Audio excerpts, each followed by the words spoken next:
celebrate the fullness of life, I personally believe with all of my heart. To be able to maximize and enjoy the overflowing life, tatlong bagay po ang share ko. Una, we must always understood or understand, dapat natatandaan natin, we should always be reminded, ano ba ang purpose, bakit binless tayo ng Diyos? Pangalawa, alam niyo po, ang mga pagpapala, may mga dangers din po yan. So pag-usapan din po natin. And last but not the least, ano yung right attitude pag binless na tayo ng Diyos? Mahaba po ito. So, bibilisan ko po ang aking short message, purposes, dangers, and right attitude toward blessings. So, naglagay po ako ng ilang piling talata na magiging pundasyon ng ating pag-aaral. Nakabisan nyo siguro yung Genesis 12. Kasi lagi kong sinasama sa preaching ko yan. I will make you into a great nation, and I will bless you, and I will make your name great, and you will be a blessing. Pagkasabi po sa katabi mo, you will be a blessing. What a powerful declaration. Mapapansin nyo, iyan ay a promise and a spoken blessing. Yun po ano, yan ay pangako na namutawi sa bibig ng Diyos, nang tawagin ng Diyos si Abraham. Punta po tayo sa Deuteronomy chapter 8, beginning verse 10 to 14. Interesting po dito na makikita natin na bumanggit ang Panginoong Diyos. Si Moses, through Moses, bumanggit ang Panginoon ng mga, pakisabi po sa katabi mo, warnings. Mga warnings po yan at mga paalala. Sapagkat kung may isang bagay po na mahalagang maintindihan natin, kasama ng mga blessings, minsan ay may mga Kristiyanong ang Tagalog ay napariwara. Nung mapagpala ng Diyos, ay noong panapariwala, noong panalayo sa pananampalataya. And sad to say, wala pong exempted dito sa atin pag hindi po natin nahawakan yung blessing. So, mapapansin po natin na si Moses po ay, through the power of the Holy Spirit, ay nagbigay po, nag-issue ng strong warnings. Tingin po kay Pastor Joey, para alam nyo, hindi pa po sila pumapasok ng promised land. They're about to enter the promised land. Yan po ay land filled with milk and honey. They're about to enter a place na talagang pinangako ng Diyos. Sobra-sobra silang mapagpapala. But alam po ng Diyos ang lahat na possible at posible na sa gitna ng pagpapala, may mga dangers po. When you have eaten and are satisfied, praise the Lord your God for the good things He has given you. Yun yung tamang response Pag nabusog ka, pinagpala ka, you praise God, you lift your hands and bless the Lord. Be careful that you do not forget the Lord your God. Ginuhitan ko po. Failing to observe His command and His laws and His decrees that I am giving you this day. Otherwise, when you eat and are satisfied, when you build fine houses, nako, maganda na yung mga bahay. Kompleto ng mga appliances, nakatira sa subdivision, nakatira sa magagandang kondo. Alam ng Diyos, dadating yung panahon, mabibless. Magsisettle down, lahat ng needs mo, meron ka na. Tapos na yung mga anak mo. When your herds and flocks grow large and your silver and gold increase, marami ka ng savings. Marami kang naka-time deposit. All you have is multiplied. Binless ka na ng Diyos. Hindi isang sasakyan, dalawang sasakyan, hindi isang bahay. Maraming mga investments ang inilagay ng Diyos sa kamay natin. So na-anticipate ng Diyos, ganun po Verse 14, then your heart will become proud. Yun. And you will forget the Lord your God who brought you out of Egypt, out of the land of slavery. So, mamaya po, we'll try to expound ilang mga dangers. Pag naglalagay po ako ng scriptures, doon po natin hinahango yung ating pag-aaral. Kasi madali pong umisip ng mga gustong sabihin natin kahit wala naman sa verses Kaya minsan, naisip lang natin yung magagandang sinabi natin. But they are not in the verses. It is not part of the sermon. Kaya nga po ang tawag, exposition. You expound the Word of God. Hindi ka nag-isip ng gusto mo isaksak lang yan. Kahit wala naman dun sa verse. At iyan pong usong mga sermon ngayon. Kahit anong maisip ng pastor, ilalagay niya sa verses. Ilalagay niya. Kahit wala naman dun.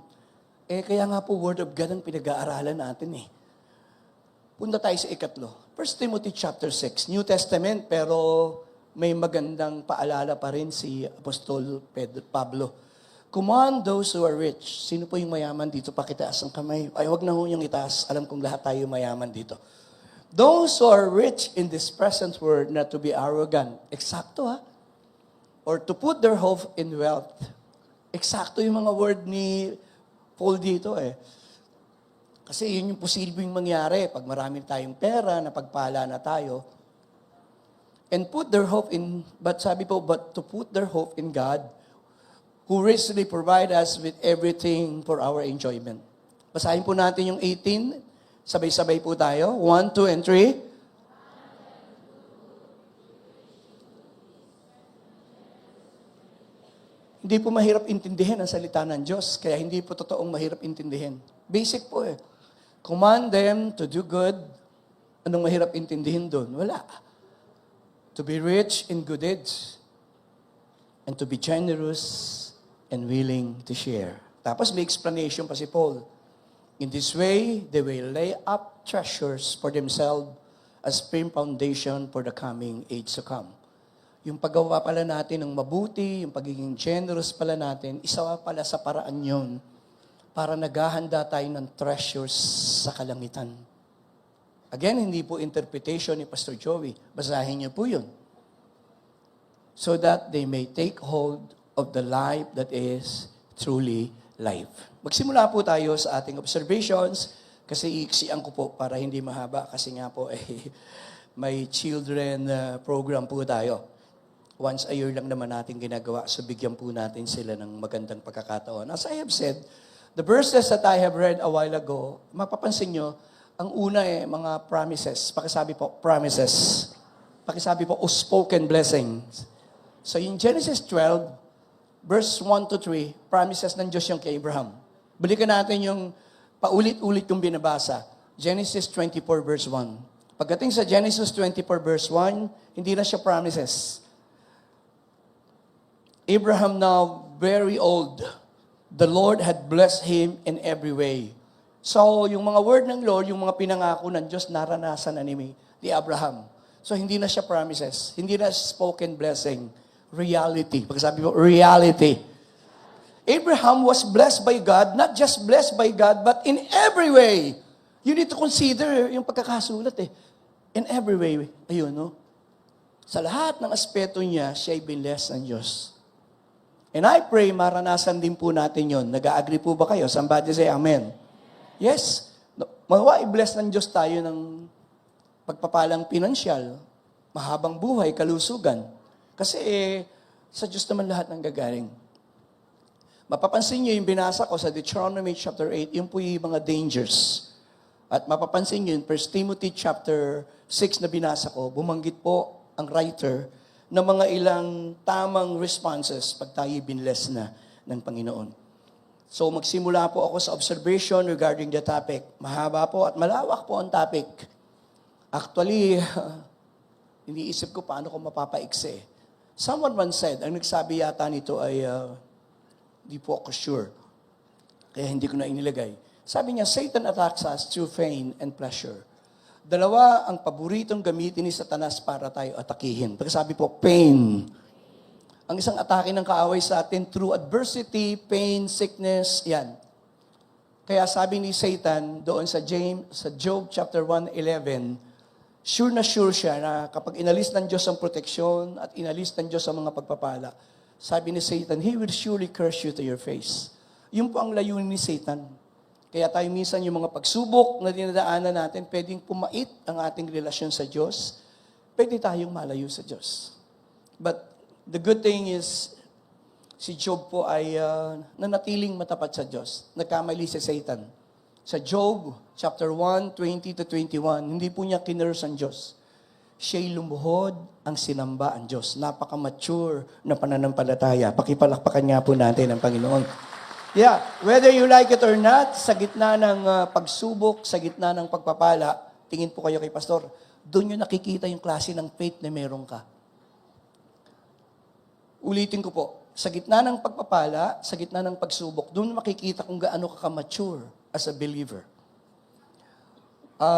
Malungkot na kwento, sa gitna rin ng pagpapala, maraming mga tao na lalayo sa Diyos.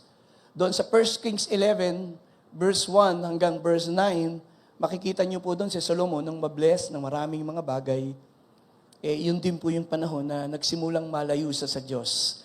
Mas minahal niya ang maraming bagay, lalo na yung mga babaeng naging asawa niya. At sa verse 9, doon na lang sa verse 9, twice the Lord spoke to him. The Lord became angry with Solomon because his heart had turned away from the Lord. Pagkasabi po, had turned away. Yung mga pagpapala niya, naging dahilan para ang kanyang puso ay malayo sa Diyos. Yung mga good things na meron siya. And twice the Lord spoke to him, twice din, hindi pinansin ni Solomon ang Diyos. So, it is proven po yung sinasabi na the devil attack us through pain and pleasure. Pangalawa, that is why mahalaga sa Diyos yung ating attitude. Pagkasabi po sa katabi mo, our attitudes. Mahalaga sa Diyos yung attitudes natin sa gitna ng blessings. Our attitude toward blessings are important because they reflect our character. Binanggit ko na. Sa gitna ng blessing, doon makikita yung character mo. Nagbago ba yung character mo? Naging mayabang ka ba? Naging mapagmataas ka ba? So makikita mo yung character mo pag binless ka ng Diyos eh. Nanatili ka bang humble? Nanatili ka bang mapagpasalamat? So nakikita rin natin yung ating maturity pag binless na tayo ng Diyos. So that is why mahalaga sa Diyos yung attitude natin pag tayo binless na ng Panginoon. Let us see as part of our initial observation for this morning, how we handle blessings can either bring us closer to Him, o pwede rin po, letter C, next slide, pakiclick. Pwede din pong maglayo ito sa atin sa Panginoong Diyos. Okay, naghang yata tayo. Doon po sa 1 Timothy, binasa ko kanina, chapter 6, verse 17. Tatlo po yung binanggit ni Pablo eh. Sabi ni Pablo, command those who are rich in this present world not to be, pakisabi po, not to be arrogant. Huwag daw po tayong maging mayabang, mapagpalalo, kasi binless na tayo ng Diyos. Nature pa naman natin, syempre, ang ganda-ganda ng bag mo, hindi mo itatago. Kailangan nakalitaw. Ganda-ganda ng sapatos mo, dapat lagi kang nakadikwatro. Para tanungin ka, ang ganda ng sapatos mo ha. Wala yan, wala yan. Pero sa isip mo, imported yun eh. Di ba?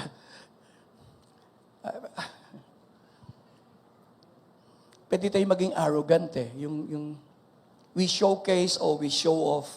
There's nothing wrong to be blessed. Tingnan niyo po yung 17. Tingin po kay Pastor, tingnan niyo po yung verse.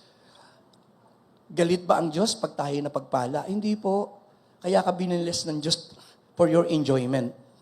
Nais ng Diyos pag kumakain ka ng steak, pag nais ng Diyos pag nakasakay ka sa maganda mong sasakyan, nais ng Diyos pag nakatira ka sa magandang bahay mo, mag-enjoy ka. Hindi po killjoy ang Diyos. Are you there?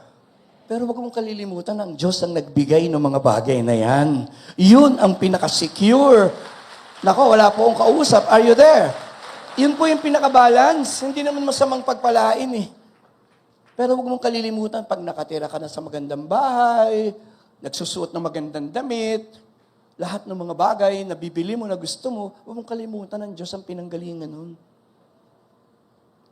Kaya ang galing po, napaka-balance ng teaching ni Paul. Kaya sabi, huwag kang maging arrogant. Ang maganda po, do not put your hope in wealth. Di po ba ang galing? Do not put your hope in wealth. Because akala natin, basta pera tayo at mayaman tayo, lahat ng yun sagot sa ating problema. And that is not true. Ang heaven, hindi mo mabibili. Paano babayaran ng kalangitan? Paano ka papasok dun? Maging ang isang masayang pamilya, hindi na bibili. Are you there? Di ba? Pwede ka magtayo ng masayang malaking bahay, pero hindi naman masayang pamilya. Di ba sabi natin, pwede kang bumili ng malambot na higaan, tanungin mo ako, makakabili ka ba ng mahimbing na tulog? Di po ba? Ang number one na problema ng mga tao, lalo na sa Amerika, ang number one at pinakamabili ay sleeping pills at Valium. Nang ibig sabihin, ang nawawala sa maraming tao ay ang totoong kapayapaan. maging ang himbing ng tulog, galing po sa Diyos yun eh. Kita mo yung katabi mo, binibless ng Diyos na mahimbing na pagtulog ngayong umaga. But kidding aside for today, I pray po ba today, ma-realize lang natin na yung mga blessings binigay ng Diyos for our enjoyment, enjoy it, pero huwag mong kalimutan na ang Diyos ang nagbigay niyan, huwag mo siyang kalimutang pasalamatan. Pakipalakpakan po natin ang Lord. Now, pwede na tayong magsimula. Magsimula po ako sa review lang naman. Anong purposes ng blessings? Because I believe, for us to stay blessed, we need to be reminded, ba't ako binless ng Diyos? Naglagay po ako ng 5. Alam niyo na po ito, review ko lang. Number 1, binless niya tayo. Number 1, to teach us His true nature. Anong nature ng Diyos? Ang Diyos po ay mabuti. Mabuti po ba ang Diyos? Ang Diyos ay pag-ibig. Somebody say amen. Bahagi ng pagiging mabuti at pag-ibig, ang Diyos po ay mapagbigay eh. Kaya nakalagay sa James, who gives liberally. Sa Tagalog po yan, siya ay masaganang magbigay. So yung pagbinless tayo ng Diyos, ang unang sino-showcase, pinakikita lang ng Diyos sa atin ay, it is its nature. Sino po nag-i-enjoy magregalo pag Pasko, magsabi ng Amen? Nature kasi ng Diyos yun eh. Kaya tayo din dapat, we enjoy giving. Kaya kung hindi nag-i-enjoy ang pagbibigay, hindi ka nag-i-enjoy sa pagbibigay. Naalala ko si Bishop Brother Eddie, nung bago akong umaattend sa Arroyo, sabi niya, pag magbibigay po kayo at kayo ay nanghihinayang, kung nagbibigay po kayo at magbibigay kayo pagdating ng offering at kayo manghihinayang o magbibigay kayo at iba yung iniisip niyo, sabi niya, huwag na po kayong magbigay. Alam niyo po ba na bago magbigay at pagkatapos magbigay, umaatake ang kaaway? Alam niyo ba yan? O, kita niyo, hindi kayo sumasagot. When was the last time umatake yung kaaway pagkatapos magbigay at sabi ng kaaway, bumulong, sayang, malaki? Nako, natatawa po kayo. Umaatake ang kaaway bago magbigay. At sabi mo, dadating yung pagbibigay, sabi mo, isang linggo na lang, lumipas ang 2 buwan, mas mahirapan kang ibukas ang iyong kamay. Because yung pagkakataon mong mag-bless, pinalampas mo. God is true nature, He is a giver. Pakitaas po ang kamay ng mga magulang ngayong hapon, ay ngayong umaga. Thank you. Walang magulang, ako po pakibaba na po. Walang magulang dito na you enjoy to love and bless your children. I want to hear an amen. Lagi ka nag-iisip ng mabuti. Ako po kasi lumaki ko sa kulturang ang mga magulang ko, kahit wala sila, basta meron ako. Kahit luma yung kanila, basta may bago ko. Inabutan niyo po ba yung ganung kultura ng mga magulang? Hindi magsusuot ng bagong sapatos si amang at pantalon, kahit short lang ang kanya, basta ang mga anak niya pinakamaganda. Kaya nga, nag-a-abroad si mami, si nanay, nagpupunta ng malayo, nagkukuskus ng mga toilet doon sa Hong Kong, nagpupunta sa abroad. Bakit? Para pag-aralin ka sa mamahaling eskwelahan. Lahat ng iyon ay kultura ng nature, ng pagmamahal. At nangangarap yung tatay mo at nanay mo na nag-abroad na pagdating diploma, pagdating mga apo ang dala-dala. Eto ho yung mga apo ninyo. Sabi, nasaan yung diploma? Saka na lang po. But kidding aside, sad to say, our God, but sad to say, we always hear God is holy, God is righteous. But along the way, nakakalimutan natin ang isang attributes ng Diyos. He is a generous God. Pakisabi mo, He is a generous God. At ang generosity ng Diyos ay nagawa niyang ibigay nang ibigay niya ang kanyang kaisa-isang anak. So bakit tayo binibless ng Diyos? Ang nature ng Diyos ay magpala. Kaya sabi ng Matthew 7:11, ang Diyos ay nagbibigay ng mabubuting bagay. Ang kagalingan ho ba, mabuting bagay? Mahabang buhay, mabuting bagay? Masayang pamilya, mabuting bagay? Pero ang tanong ko, hinihingi niyo po ba sa Diyos yung mabubuting bagay? Do you ask God to bless you? Do you ask God to bless your family? It is nature to bless. Number 2, naku, bibilisan ko na lang po. To be a witness to others. Tayo po ay exhibit A. Nung ibinless ng Diyos si Isaac, that is Genesis 26:28, sa kabila ng patay na si Abraham, hindi nakalimutan ng Diyos na i-bless ng Diyos ang kanyang anak na si Isaac. We saw clearly that the Lord is with you. Yung po ang isang layunin ng pagpapala. Sana ang prayer nyo, i-extend nyo. Sasabihin nyo, Lord, hindi lang po ako. Maging ang aking mga anak hanggang kaapu-apuhan ay pagpapalain mo rin. I wanna hear an amen. I wanna hear an amen. Ang tawag dyan generational blessings, kung may generational curses. Ang maganda po dun sa Genesis 26 verse 1, pakita niyo po yung context. Binless ng Diyos sa panahon po na, 26 verse 1, sa panahon na may famine. There is famine in the land. Nagtanim. Tingnan niyo po yung verse 12. Titingnan niyo po yung scriptures. Nagtanim si Isaac at pinayabong ng Diyos, pinaani ng Diyos, pakisabi po, 100-fold. Ba't hindi mamamangha yung mga tao? May famine, pero itong si Isaac, biniles ng Diyos ng 100-fold. Nakalagay, because the Lord, pakilakasan po, because the Lord, bakit nagkaroon ng 100-fold? Tsamba? No. Kaya sabi ng 28, ang sabi, nakita ko na binless ka ng Diyos eh. We saw clearly that the Lord is with you. Pag binibless po tayo ng Diyos, yung mga tao na titingin lang sa atin, sabi niya, itong taong ito masyadong bless. Ang mga anak, puro tapos. Ang mga anak, mababait na mga anak. Sometimes you don't even realize that some people are watching us. Pangatlong bagay, bakit tayo binibless ng Diyos? To be a blessing to others. Blessing. Pakisabi po, to be a blessing. Yung word na yun, napaka-powerful nun. Yan ang pinakamahalaga po dyan. Binless ako ng Diyos para maging blessing. But sad to say, we ignore this truth. Pwede mong baliwalain. Sad to say, we neglect this truth. Nakalimutan na natin.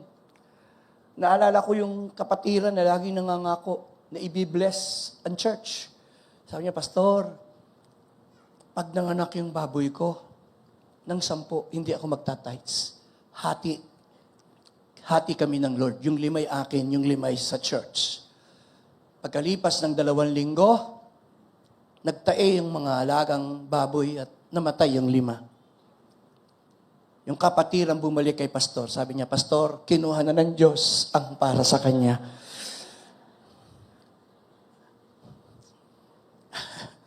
Minsan, nakalimutan natin na binlesahin ng Diyos eh. Para mag-bless din eh. Meron ba kayo naaalala ngayon na pinangakuan niyong i-bless niyo pero nakalimutan niyo na? Sabi mo, Lord, pag binless mo ako, I will bless this person. I will bless the church. Bata pa po akong pastor, sabi ng isang kapatiran. Sabi niya, Pastor, pag binless ng Diyos ang aming negosyo, magbibigay ako ng 1 million para sa church. 40 taon na po ang lumipas. Kung yung 1 million 4%, kumita na po. Sa 40 years, yung 1 million, ilan yan? Nakalimutan na. Look at me. Kala nyo, nagbibiro ako. Isa sa dahilan, kaya hindi ka mabless ng Diyos, broken vows. Gumawa ka ng pangako sa Diyos at hindi mo tinupad.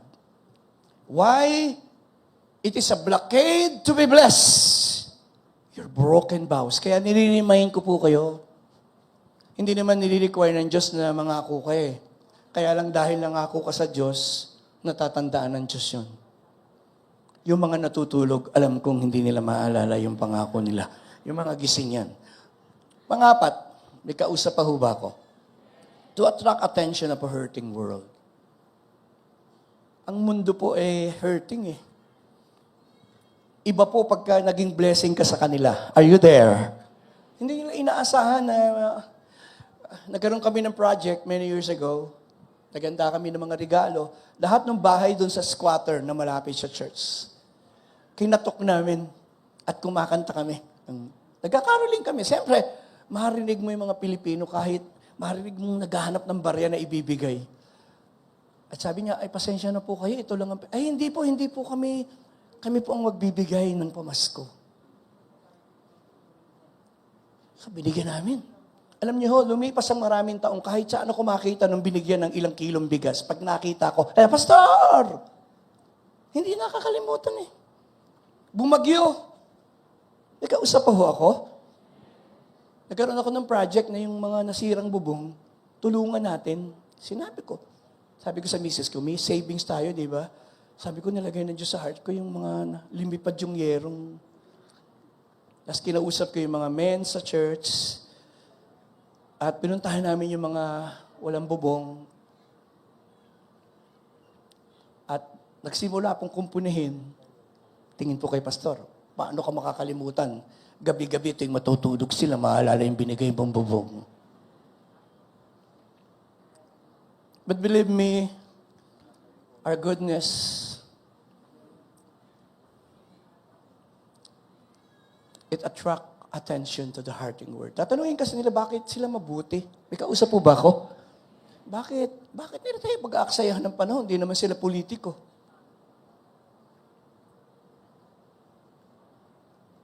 As a pastor, wala pong tumatanggi sa prayer eh. Kaya pag nagpunta ka sa tao, alam mo may problema, sasabihin mo lang, okay po bang maipag-pray ko kayo? Sabi niya, okay po yun, wala pong tumatanggi dun. So you pray for people. Ang blessing na ibibigay ng Diyos sa atin, pag in-extend natin sa iba, nakaka-attract yun sa hurting world. May isang Diyos na mabuti at ang naging kamay ng Diyos ay ang bawat isa sa atin. Malakas na palakpak nga po sa Panginoon. Naku, mahina po yan. I will ask Abid to sit here. Panlima, last but not the least, to help expand God's kingdom. Sabi ng Bible, to whom much is given, much is required. Kadalasan nakakalimutan natin ang blessings, our material blessings are a trust with eternal consequences. Akala kasi natin, papasok na lang tayo ng langit nang walang tanungan, ay hindi po ako naniniwala doon. Pagpasok natin sa langit, pwede niyang itanong, anong ginawa mo sa 80 taon na ibinigay ko sa iyo nung nasa mundo ka? Alam naman ng Diyos eh. Anong ginawa mo sa talino at husay na binigay ko sa iyo? Ginamit mo ba yan para sa expansion ng kingdom? Anong ginawa mo sa impluensya? Anything na binigay. Kaninang umaga nagising po ako at maagang gumigising, nag-aayos ang pamilya. Lahat, papunta ng church, may kanya-kanyang assignment. Alam niyo yung prayer ko? Sabi ko, Lord, salamat sa pagkakataong mapaglingkuran ka namin ng pamilya. Thank you for the privilege that we can serve you. Huwag mong aalisin sa amin ang pagkakataong paglingkuran ka namin. At nawa, ang aming maliit na paglilingkod sa iyo ay magbigay ng kalukuran.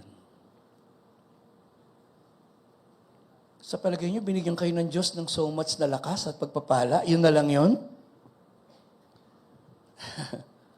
Sometimes, we don't even realize that earthly blessing, those are tools to bless the ministry. Bakit po tayo nakaabot sa 70 bansa sa buong mundo? Nagsimula sa 15 estudyante ni Brother Eddie. Hanggang ngayon, inaabot natin ang buong Pilipinas. Kasi may mga matapat na nagbigay na kagaya nyo. Nag-plant kayo ng seed para makapagpadala tayo ng pastor, makapagpadala tayo. Pakitaas nga po ang mga kamay, mag-pray lang ako. Father God, I pray. Ma-realize ng bawat isa, ng bawat pinagkakaloob namin na ginagamit mo para sa expansion ng iyong kingdom. Ang maliit na marahil na aming iniambag sa gawain ito ay nagbunga ng maraming kaluluwa. Salamat po. Sa pangalan ni Kristo Jesus, pakipalakpakan po natin ang Panginoon. Parang gusto kong mawit. Lord, I live to worship you. Kayo lang po. And the spirit of worship is touching the altar today.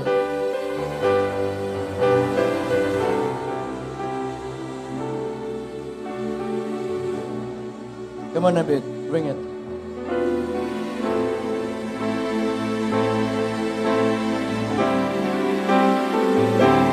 Lord, I need to honor you.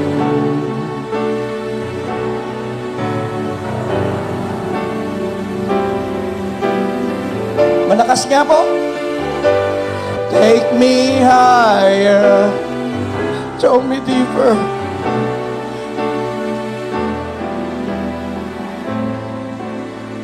Sige po, punta tayo sa pangalawang puntos. Expound natin in Deuteronomy chapter 8. Ilang dangers. Number 1, na binanggit po doon. Ang sabi ng banal na kasulatan, when you have eaten and satisfied, pag blusog ka na, praise the Lord your God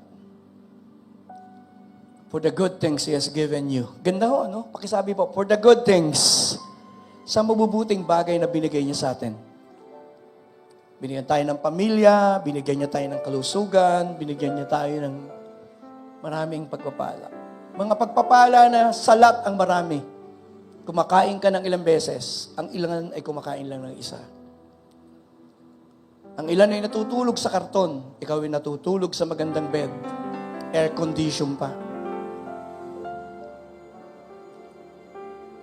Ikaw ay malusog, ang ilan ay nasa ICU today, doon kumakain sa tubo, humihinga at hindi alam. Kaya ang daming dapat ipagpasalamat, yung malakas at malusog lang tayo, dapat pinapalakpakan natin at pinasasalamatan natin ng Diyos. Hindi lahat ng umuwi kagabi ay nakauwi ng ligtas sa tahanan nila. Are you there? Hindi lahat ng natulog kagabi ay nagising ng malakas. Sometimes, sabi ng Lord, be careful that you not forget the Lord your God. Yung pong forget, tinignan ko po sa Hebrew, to stop remembering, to ignore, to dismiss, to abandon, to neglect. Pag sinabing nakalimutan mo ang Diyos, hindi aksidente. Kasi yung word, sabi po, abandon. Yung abandon, yung nagbuntis ka, tapos ayaw mong palakihin, nung makapanganak ka na, kinuha mo yung anak mo, at ang alang nakakakita, iniwanan mo sa basurahan. You abandon your child. That is the meaning of the word forget.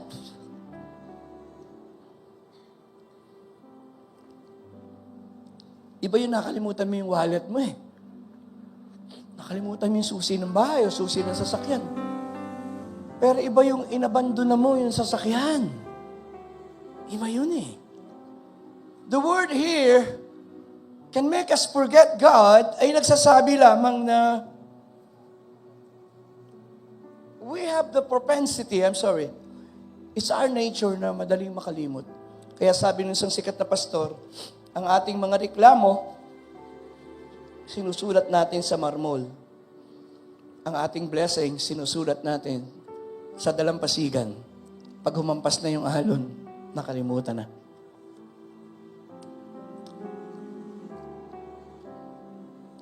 Dinidiman ng Diyos eh. 3 beses po eh. Sa verse 11, sinabi uli, pakita natin, do not forget the Lord your God. Sa verse 14, inulit na naman eh. There is the propensity. Why the Lord keeps on repeating the word forget? Because it's our nature to forget. Verse 19, inulit na naman, same chapter. At alam ng mga nag-i-interpret, pag inuulit-ulit ang isang salita, ang ibig sabihin, importante. So, lahat po tayo, ako napansin ko nung tumuntong po ako ng 60 blank. medyo yung memory mo naapektuhan na. At isang araw, sabi ng misis ko, sabi niya, darling, paki-miss call mo nga yung cellphone ko. Hindi ko makita eh. Miss call ko. Pero narinig ko nag-ring, nagbabibrate. Hindi niya makita, nakaibit pala sa kilikili niya. Natawa ko kayo, baka ganun din kayo. Yung isang kapatiran, kausap yung anak sa phone at sabi niya, anak! Sabi niya, anak, mami, bakit? Ay, ako'y nag-aalala, hindi ko alam kung saan ko naiwanan yung aking cellphone. Pakihanap mo nga dyan. Ang nakakakuha lang po ng joke ko ay yung mga gising sa ayat. Gusto po ninyo. But we cannot deny the fact, tayo po ay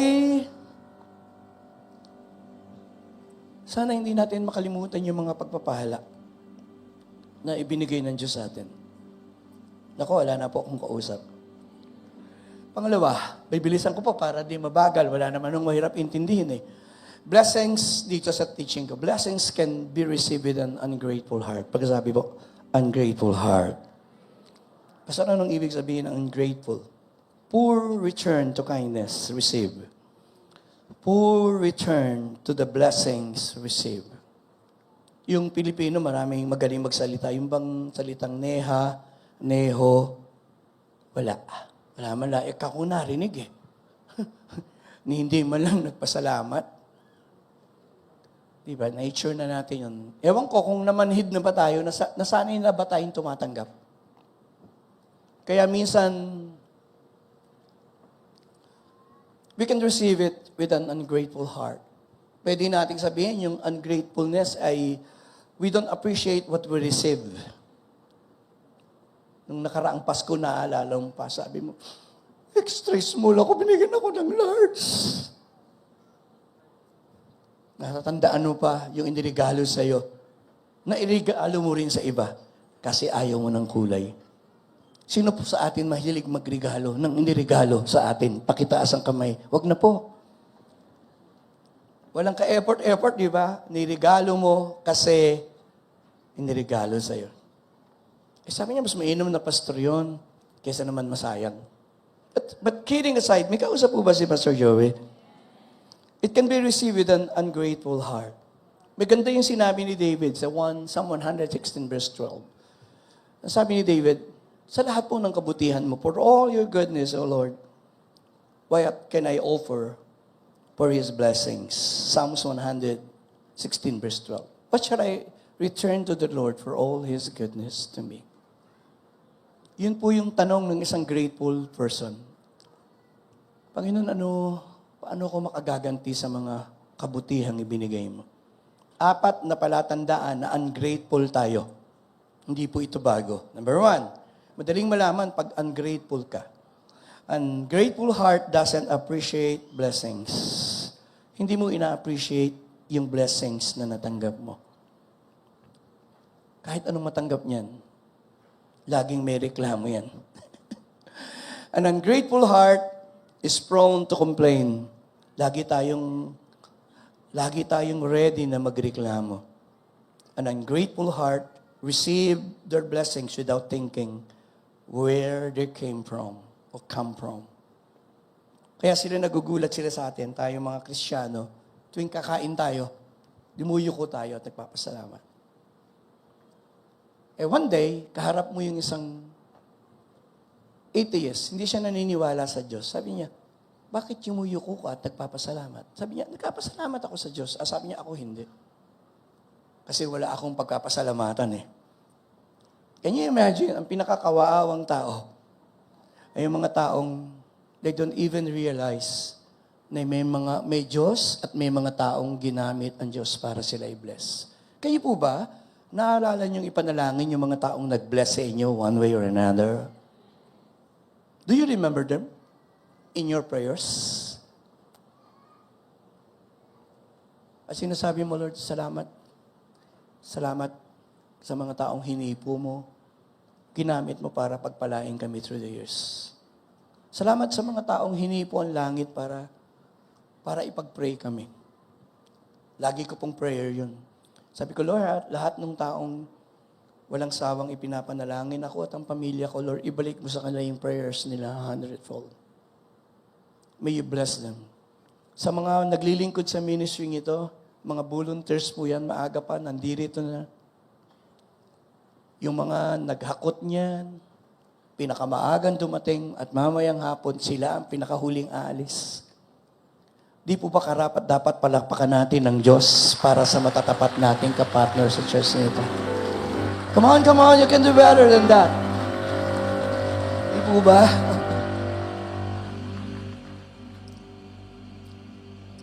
Pangatlo po, blessings can be taken for granted. Pag sabi po, taken for granted.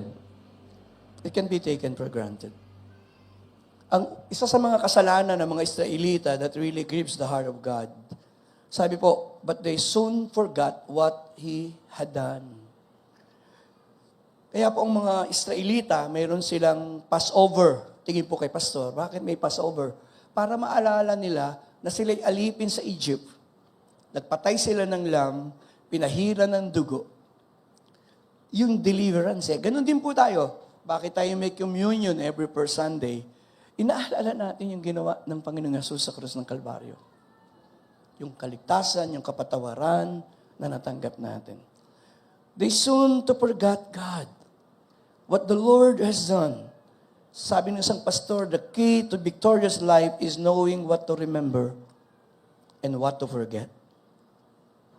Kaya ang mga Israelita, papamansin nyo, mga Israelita po, ang paraan para maalalahan, nagsusuot sila ng mga kwintas, bracelet. Ang purpose nun maalala. Ang 10 Commandments nila na nakasulot dun sa kesame. Nakasulat sa hamba ng bahay. Kaya pagpapasok sila, babanggitin nila yon. Thou shalt love the Lord thy God with all thy heart, with all thy strength, with all thy mind. Kaya nagpagawa po ang Diyos ng yung 12 bato, pinalagay ng Diyos sa Jordan River. Why? Para maalala yung kabutihan ng Diyos Yung mga blessings, yung paggunita ng mga nakaraang kabutihan ng Diyos sa atin po. Naalala ko po yung mag-asawang binles ng pagtatravel. Pupunta po sila ng Naiya. At napansin ni Mrs., yung mister niya, medyo malungkot. Sabi niya, bakit ka malungkot?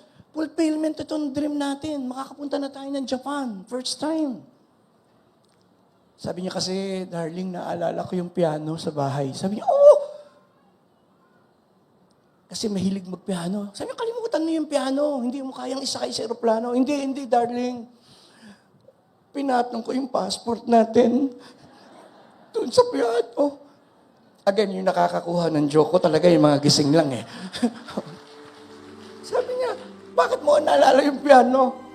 Pinatong ko doon yung ating passport malapit na sila sa Naiya. Sa kanya lang naisip.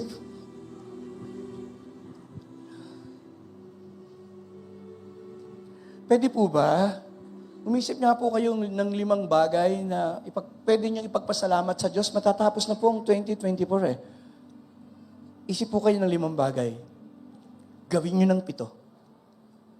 Kalusugan, pag-iingat, paggabay, mayamang habag, sagot sa panalangin.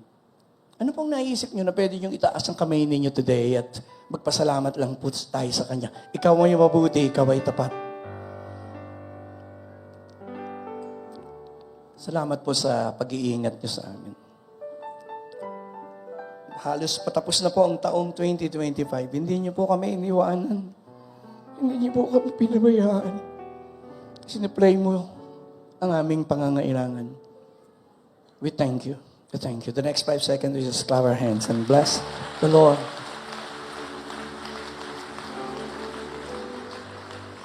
Number 4, blessings can be squandered selfishly. Nagpapasalamat po ako sa Lord. Sa church na ito, wala naman pong hindi taong selfish Lahat ng tao selfish. Tingnan niyo po lahat ng ipinanganak. Sino po may bagong panganak na anak nandito? Tingnan niyo yung anak niyo yung nilabas, puro nakasara ang kamay. Wala kayong makikitang ipinanganak na nakabukas ang kamay. Sapagkat we learn to be generous. We learn to open our hands. Salamat sa Panginoong Diyos, nung maborn again ako dekada 80, natutuhan ko yung tithing. At ang tithing ay isang paraan para ma-overcome natin ang ating selfish nature. May kausap po ba tayo? Huwag mong sabihin, Pastor, born again ka na eh. Hindi, kahit born again ka na, umiiral pa rin yung pagiging selfish. Sa panahon ng uso ang selfie, mahirap maging selfless. Opo. Sa selfie ang pinipicture mo, sarili mo eh. It's easy na maging selfish. Nakapasalamat ako sa Lord. Natutuhan ko yung mag-tithes, pamilya. Hanggang ngayon, kinikwento ko yung misis ko mahigpit, parang NBA eh. Chine-check nun yung mga tithes ng mga anak niya. Hanggang ngayon. Hanggang ngayon. Siya kasi yung pastor ng church dun eh. Hanggang ngayon, chine-check niya yung record. Tinitingnan niya. Mga may asawa na ha? At sasabihin niya, mga anak, kaya tayo itinawid ng Diyos ng maraming taon, naging faithful tayo. Anak. Naalala ko po nung pag nakikwentuhan yung mga anak ko, naalala niya yung elementary, magkano yung baon nila. May anak po ako na itago na lang natin sa pangalang John Edward. Mahilig, yan po, maselan sa pagkain. Kilala po siya doon sa kantin. Sabi niya, Pastor, kumusta na yung anak mong laging nanghihingi ng sabaw? Pupunta sa kantin at sasabihin, Ate, pwede bang makahingi ng konting sabaw? Ganon po yung buhay namin.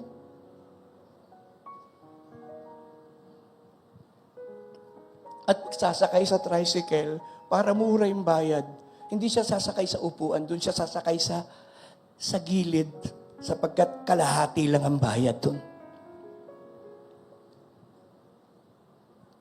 Pag nagkikwento ang mga magulang sa mga anak, parang sabi niya, inuulit-ulit niyo yun para kayong silang plaka. Pero ang gusto lang sabihin ng mga magulang, ganito kami tinawid ng Diyos. Ang Diyos ay naging mabuti. Ang Diyos ay naging mabuti. That is why today we enjoy this blessing. Somebody say, Amen! Sabi ni Brother Eddie, I have been young and now I am old. I have not seen the righteous forsaking God or begging bread. Sinasabi ko yun, sabi ko, Lord, hindi kami mamamalimos. Pagpapalain mo kami. Bibigyan mo kami ng bukas na kalangitan. I believe that. Last but not the least, pwede po kasing maging along the way, pag miles na tayo, naging selfish na tayo. Last, naging proud na tayo. You may say to yourself, my power and strength of my hands have produced this wealth for me. Nakatira ka na sa magandang bahay, malaki ang sweldo, napunta ng ibang bansa, ang tingin mo ngayon, bakit ako hindi sasagana? Magaling ako sa negosyo. Mahusay ako maabilidad ako. Ang nakalimutan mo, saan galing yung ability mo? Sino nagbigay ng lakas mo? Are you there? Sino nagpala ng iyong kamay? Sino ang hinipo ng Diyos para ikaw ay pagpalain? Sometimes and many times, maraming tao masipag naman ang kulang pabor ng Diyos. Are you there? We need God's favor. Sometimes may mga taong matalino, hindi na kulang sa talino at galing Ang namimiss nila, walang pabor ang Diyos. Papasok lang ang pagpapala at lahat ay nauubos sa sakit at pagbabayad sa ospital. Hindi sila magkaroon ng savings. Pakitaas po ang mga kamay sandali. Lord, I pray today, huwag mong hayaang manakaw lamang ng kaaway ang mga pagpapalang pinadala mo sa iyong mga anak. Lord, ang mga negosyo, ang mga trabaho na mayroon sila, may you grant them favor. May you grant them favor. May you bless the works of their hands. Somebody say amen. Pakipalapakan nga po natin ang Panginoon. Babasahin ko lang po ito. Tapos na po ako. Ini-impress lang ng Lord yung Psalm 90 verse 17. I love this prayer. May the favor of the Lord our God rest on us. Establish the work of our hands for us. Establish the work of our hands. Pwede ko po bang banggitin ito para sa inyo at sa inyong pamilya? Pakitaas nga pong kamay. And I pray today, may the favor of the Lord our God rest on you. May the favor of the Lord rest upon your family. Say amen. May the favor of the Lord be upon your businesses. May the favor of the Lord be upon your relationship. May the favor of the Lord be upon your children.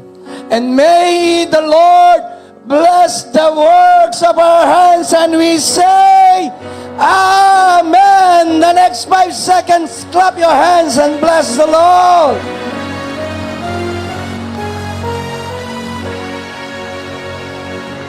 Oh, spoken word of blessing. I just simply release to you the blessing of Psalm 90 verse 17. I just sense it from my spirit. As I close, Pastor Joey, the attitude, right attitude towards blessing.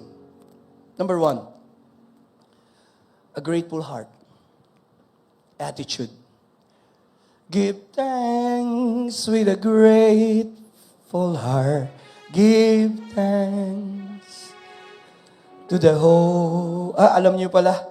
Give thanks because it's given Jesus Christ.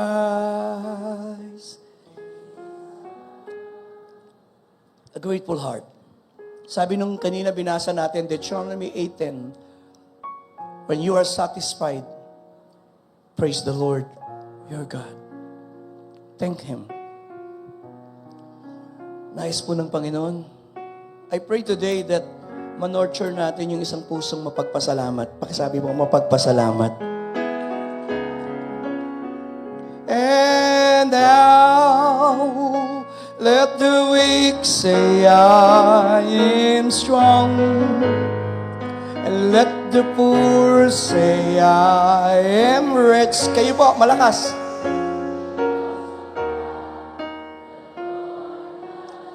Malakas. 1, 2, 3. Oh, give thanks. Oh. Pastor, bigdel ho sa Diyos yun.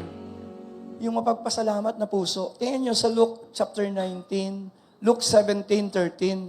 Nung pinagaling niya yung 10 miketong, sabi niya, nasaan yung siyam? Tinuloy natin sa 17. Sabi niya, nasaan yung siyam? Alam ng Lord, 10 yung gumaling eh. Doon sa Romans 1:21, babasahin ko lang, big deal sa Lord yung mapagpasalamat eh. For although they knew God, they neither glorified Him as God, nor give thanks to Him. Alam ng Diyos eh. Big deal po sa Lord. Pangalawa po, nawa, in-nurture natin yung pusong, hindi lang grateful, kundi praiseful heart. Pakisabi po, praiseful heart. When you have eaten and are satisfied, praise the Lord your God. Last week, nagtapos po tayo sa 10 reason to sing. Kantahin uli natin yung awit. Yung second verse tayo, Abid. Kabutihan at mayamang biyaya. Nawa lagi kaming makaapuhap. Lagi kami makadampot. Laging may makuha kaming awit. Awit ng pagkapasalamat sa iyo, Panginoon. Huwag matighaw, huwag matuyo yung aming awit. Naway lagi kaming may awit. Sa pagising namin, habang naglalakad, habang naglalaba, habang namamalansya, may awit. Bumabalong ang pagsamba.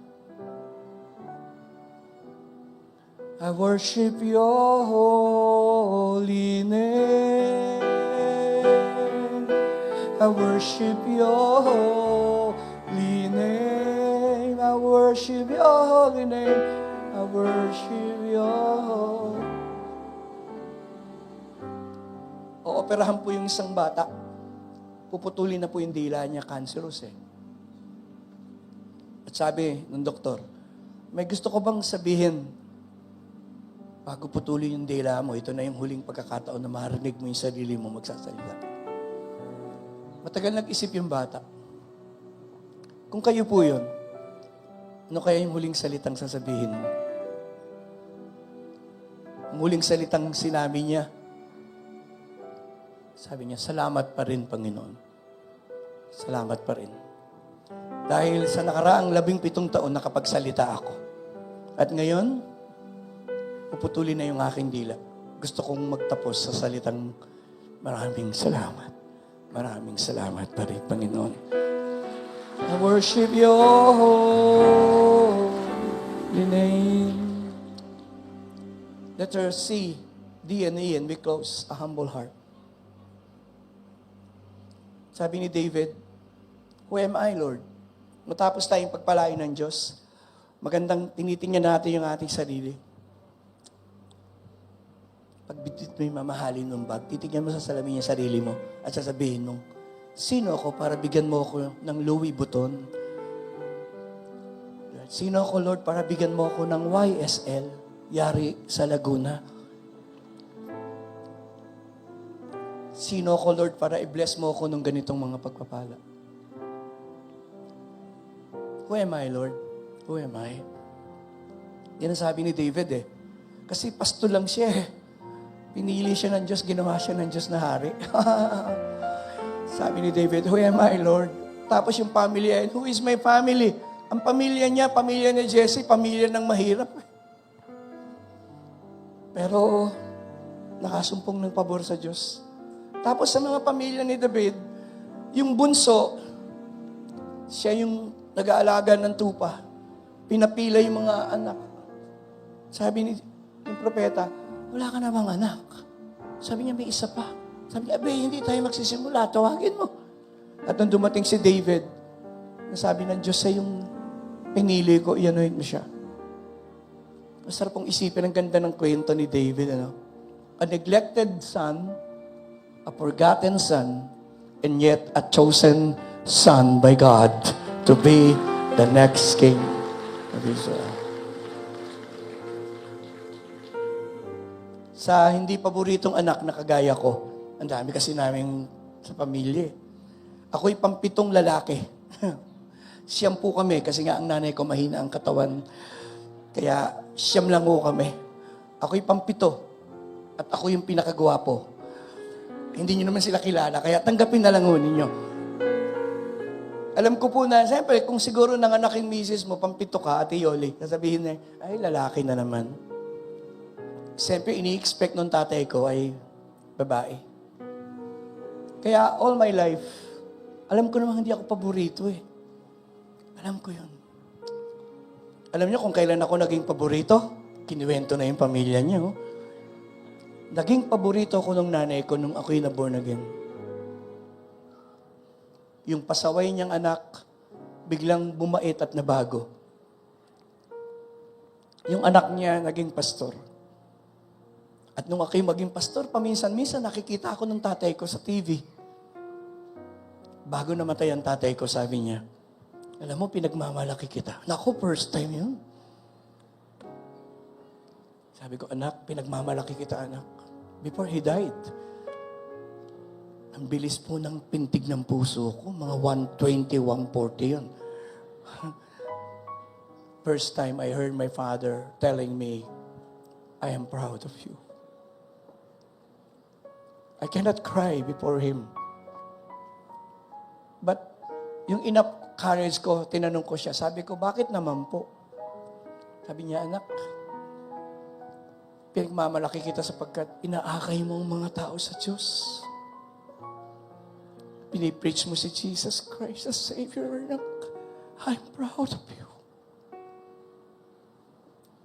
I'm proud of you. Ito pong blessing, sabi ni David, may God be gracious. Alam ni David, kasunod blessing eh. Anumang pagpapala ay mayamang biyaya lang ng Diyos. We need to be humble.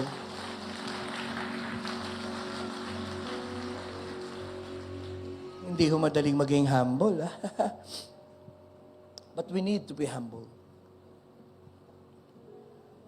Sabi niya isang awit, ang lahat ng aking mga kakayahan, pati na ang aking natamong kaligtasan, biyaya lamang kaya't huwag ipagkiyabang. Everything we receive today is the grace of God. Let's walk humbly. Let's be humble. Letter D and E, and I close. A generous heart. The right attitude toward blessings is to have a generous heart. Why? Because generosity, being generous, it holds a special place in the very heart of God. Kaya sabi ng Bible, God loves a... That's why. Kasi nature ng Diyos yun eh. To be generous is... Let's pray that kaya nakalagay, be generous, willing to share. Kanina sabi ko, umaatake po minsan ng kaaway, yung bago ka magbigay. Nangihinayang ka. Pumunta si Propeta Elijah dun sa Sarephat woman. Umatake yung takot sa byuda. At sabi ng byuda, alam ng yung Diyos, pag niluto ko itong harinang ito at tinapay at ito nang huli namin kakanin, mamamatay na kami. Ang sabi ni Elijah, huwag kang matakot. Huwag kang matakot. And true enough, lumipas ang 3 taon, natapos ang tagtuyot, ang kanyang harina at ang kanyang langis ay hindi natuyo. Kung natakot po siya, kung natakot siyang gawin yon, umaatake minsan ng takot pag magbibigay ka na at pagkatapos magbigay. Kasi yan yung aking quiet time ng isang araw. Learn to excel in giving. But along the way, yung nagbigay ka at nang hinayang ka,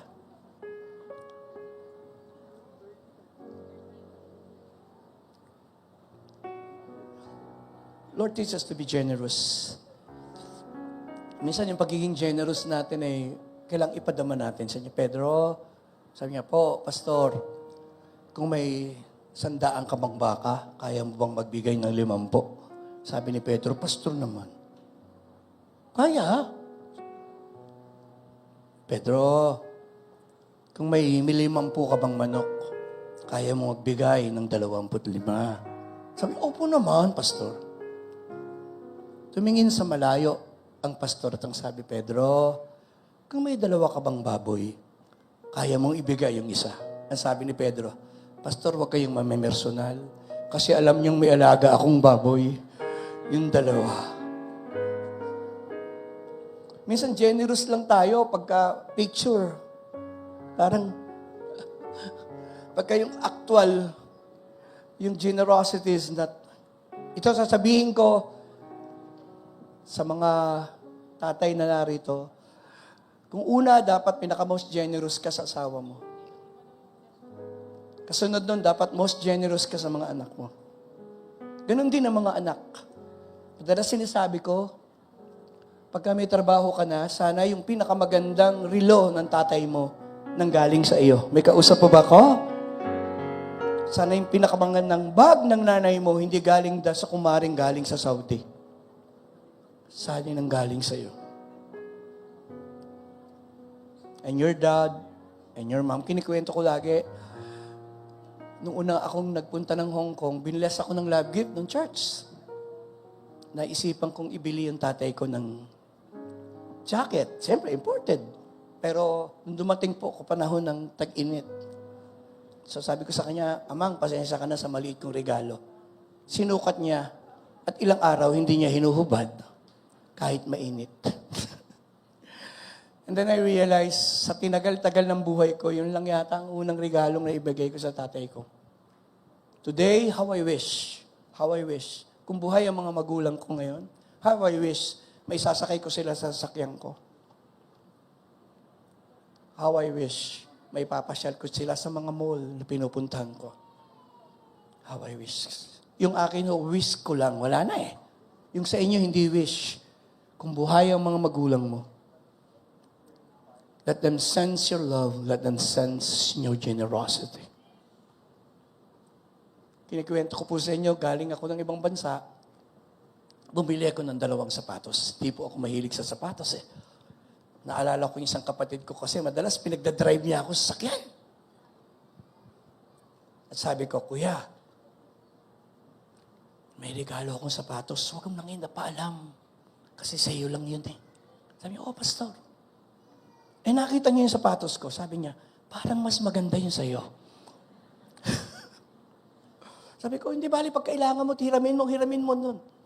Yun nga ang ginagawa niya. Pag may lakad siya, pupunta sa bahay, yung sapatos ko na gusto niya, hinihiram niya. Sabi ko, kuhanin mo yun, no? Hindi ko naman alam, 3 months, pagkalipas nun, mamamatay si Kuya. Namatay siya.